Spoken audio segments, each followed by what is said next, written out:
To YouTube channel. ഞാൻ post ഇട്ടായിരുന്നു കേട്ടോ രാവിലെ. നമ്മുടെ ബിഗ് ബോസ് മലയാളം സീസൺ 6 നമ്മുടെ ഗ്രാൻഡ് ഫിനാലെ എത്താറായി കഴിഞ്ഞിരിക്കുകയാണ്.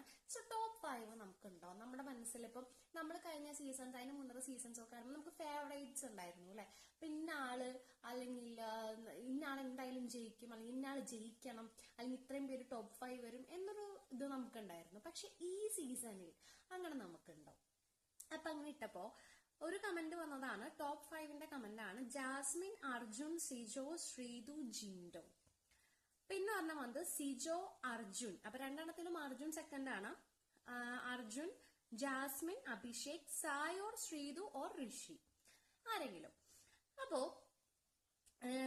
ചിലർ പണ്ട് ജിൻഡോ ഡിസേർവ് അല്ല, ഫസ്റ്റ് കിട്ടാൻ ജിൻഡോ ഡിസേർവ് അല്ല. പക്ഷെ പോളിലൊക്കെ എനിക്ക് തോന്നുന്നു ജിൻഡോ ആണ് നിൽക്കുന്നത് എന്ന് തോന്നുന്നു. പോളിലൊക്കെ ഫസ്റ്റ് ആയിട്ട് ജിൻഡോ ആണെന്ന് തോന്നുന്നു നിൽക്കുന്നത് കേട്ടോ.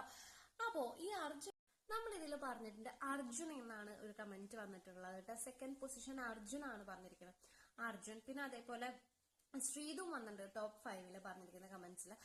അർജുൻ ആൻഡ് ശ്രീതു. അർജുൻ ഗെയിംസ് ഒക്കെ കളിക്കുന്നുണ്ട്, അങ്ങനെ എന്തെങ്കിലും ടാസ്ക് വന്നാൽ കളിക്കുന്നുണ്ട്. പക്ഷെ ഇത് ഗെയിം അർജുൻ ഉണ്ടോ അവിടെ? അതുപോലെ ശ്രീതു ഒക്കെ ഭാഗ്യം കൊണ്ട് നിന്ന് പോയൊരു വ്യക്തിയാണ്. അല്ലാതെ ഒരു ബിഗ് ബോസ് മെറ്റീരിയൽ ആയിട്ട് ശ്രീതുവിനെ ഒരിക്കലും കണക്കാക്കാൻ പറ്റില്ല. ആവേണ്ടവർ ഔട്ടായി പോയി, ബിഗ് ബോസ് മെറ്റീരിയൽ ആയിട്ട് അവിടെ വേണ്ടവർ ഔട്ടായി പോയെന്നാണ് കറക്റ്റ് പറയാൻ പറ്റുക. പക്ഷെ ഇപ്പോൾ ഉള്ളവരിൽ നിന്ന് ടോപ്പ് 5 എടുക്കാമെന്ന് പറഞ്ഞാൽ ആരെങ്കിലും ഒക്കെ വരട്ടെ എന്ന് നമുക്ക് പറയാൻ പറ്റുള്ളൂ. കാരണം ഒരു ഫേവറേറ്റ്സും നമുക്കില്ല. ഇപ്പൊ ബിഗ് ബോസ് കാണാറുണ്ടോ എന്ന് എന്നോട് ചോദിച്ചാൽ കാണാറില്ല എന്ന് തന്നെയാണ് മറുപടി. അതുകൊണ്ടാണ് റിവ്യൂസും കാര്യങ്ങളൊന്നും വരാത്തത്. കാരണം എന്തുണ്ട് കാണാനായിട്ട്? എന്താണ് കാണണ്ടേ? ലാലേട്ടന്റെ ബർത്ത്ഡേ എപ്പിസോഡ് അതങ്ങനെ ആ ഒരു വഴിക്ക്, അത് കഴിഞ്ഞ് ഇന്നത്തെ എപ്പിസോഡ്, ഇന്ന് പ്രമോ എന്താണ് പറയാനുള്ളത്? ഒന്നുമില്ല. പിന്നെ വെറുതെ നമ്മൾ വീഡിയോ ഇട്ടുകൊണ്ട് കാര്യമില്ലല്ലോ, അതുകൊണ്ടാണ്. അതുപോലെ ജിൻഡോയുടെ കാര്യം പറയുകയാണെങ്കിൽ, ജിൻഡോ എന്ന് പറഞ്ഞൊരു കോണ്ടസ്റ്റന്റ് ഇഷ്ടമുള്ളവർ പലരും ഉണ്ട്, ഇഷ്ടമില്ലാത്തവർ അതുണ്ട്.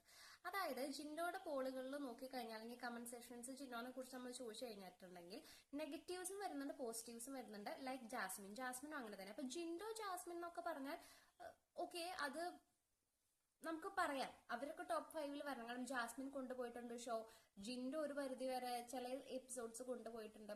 ജിൻഡോ കൊണ്ടുപോയതിനേക്കാളും ജിൻഡോനെ അവർ ചെയ്തത് വെച്ചിട്ട് കൊണ്ടുപോയ ഇതുകളാണുള്ളത്. എന്തായാലും ജിൻഡോന് ഇഷ്ടമില്ലാത്തവരുണ്ട്, ഇഷ്ടമുള്ളവരുണ്ട്. അതുപോലെ തന്നെ ജാസ്മിൻ. പിന്നെ സിജോയുടെ കേസ് പറയുകയാണെന്നുണ്ടെങ്കിൽ കാട്ടുതീയായിട്ട് വന്നു, വാക്കുകൊണ്ടുണ്ട് പക്ഷെ പ്രവൃത്തി കൊണ്ട് കാണാനില്ല. പക്ഷെ എന്നാലും എന്താ തമ്മിൽ ഭേദം തൊമ്മെന്ന് പറയുന്ന പോലെ സിജോയും നമുക്ക് ടോപ്പ് 5 കൂട്ടാം. പിന്നെ അഭിഷേകിനെ എനിക്ക് തോന്നുന്നു അഭിഷേകിനെ യെല്ലോ കാർഡ് കൊടുത്ത് ഇരുത്തിയത് കൊണ്ടാണ് കുറെ കാര്യങ്ങൾ അഭിഷേകിന്റെ ഗെയിം പുറത്ത് വരാഞ്ഞത്.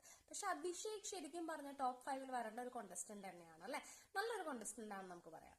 അപ്പൊ ഇത്രയൊക്കെ തന്നെ ഉള്ളൂ. ഈ പറഞ്ഞ പോലെ ഇതില് ഋഷി, ശ്രീതു, ഈവൻ സായ് പോലും നമ്മൾ ഉദ്ദേശിച്ച രീതിയിലല്ല കളിച്ചത്. സായ് നല്ലൊരു മനുഷ്യനാവാനാണ് വന്നത്, സായിക്ക് അതാണ് വേണ്ടതെങ്കിൽ ഓക്കെ. പക്ഷെ ബിഗ് ബോസിൽ വരുമ്പോൾ അതൊരു ടാസ്ക് റിലേറ്റഡ് ആയിട്ടുള്ള ഒരു ഗെയിമാണ്. അതിന് അങ്ങനെ കളിക്കേണ്ട ഒരു ഗെയിം ആയിരുന്നു. എനിവേ ബാക്കി ആരും, ഇപ്പൊ ജാസ്മിൻ, അഭിഷേക്, സിജോനെ കൂട്ടാം, ഉള്ളിൽ ജിൻഡോനെ കൂട്ടാം. എന്നാൽ ജിൻഡോനെയും ജാസ്മിനൊന്നും ഇഷ്ടമില്ലാത്തവരുണ്ട്. അപ്പൊ അങ്ങനെയൊക്കെ നമുക്ക് എടുക്കാനേ പറ്റുള്ളൂ. അപ്സര നല്ലൊരു ഗെയിമർ ആയിരുന്നു, പക്ഷെ അത് പകുതി വെച്ച് പോയി. അപ്പം അങ്ങനെയൊക്കെ വേറെ ആരും നമുക്ക് ഇങ്ങനെ പെട്ടെന്നൊരു ടോപ്പ് 5 പറയാൻ പറഞ്ഞാൽ നമുക്ക് പറയാൻ പറ്റില്ല. കഴിഞ്ഞ സീസൺസിലൊക്കെ നമുക്ക് പറയാൻ പറ്റിയിരുന്നു അല്ലെ. അപ്പൊ ഇതിലൊന്നുമില്ല. ഇപ്പൊ വീണ് നിറച്ച ആൾക്കാരാണ്, സീസൺ കഴിയാറായി. അപ്പം ഒരു ഏറ്റവും നല്ല സീസണായിട്ട് കൊണ്ടുപോകാൻ പറ്റുന്ന ഒരു സീസണെ ഫ്ലോപ്പ് ആക്കി വിട്ടു എന്ന് വേണമെങ്കിൽ പറയാം. പുറത്താണ് ബിഗ് ബോസ് നടക്കുന്നത്, അകത്തല്ല എന്ന് പറയുന്ന രീതിയിലാണ്. അപ്പൊ ഇനിവേ നെക്സ്റ്റ് ഒരു ടോപ്പിക്കായിട്ട് കാണാതിരിക്കും. ബൈ.